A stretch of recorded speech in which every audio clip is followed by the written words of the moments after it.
Xhamia e larme në Tetov u mbush plot besimtar që falën namazin e Fitër Bajramit.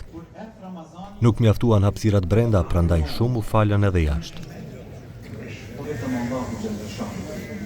Lutjet e tyre ishin që gjithandej në botë të ndalen konfliktet.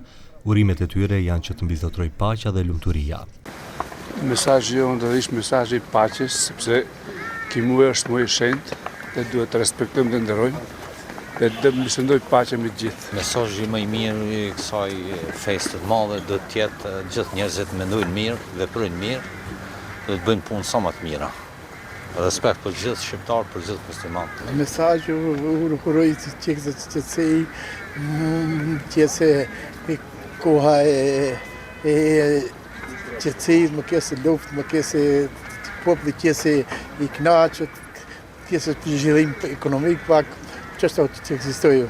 Me mesazh të ngjashëm edhe imami i Xhamisë së Larme Emir Kasami. Ne sot si besimtar jemi në ditën e Bajramit, kuptohet pas një maratone jo edhe aq të shkurtër, pas një muaji ditë agjërimi, ne sot bëjmë e hapim, domethënë ne bëjmë iftarin e madh ose ditën e Bajramit, domethënë sot ne vetëm se gëzojmë pas një maratone të gjatë që e kemi pasur me adhurime, me ibadete, me namaze, me lexim të Kuranit dhe kështu me radhë, dhe sot gjithë besimtarët kudo në botë gëzojmë Bajramin, gëzojmë këtë festë të madhe.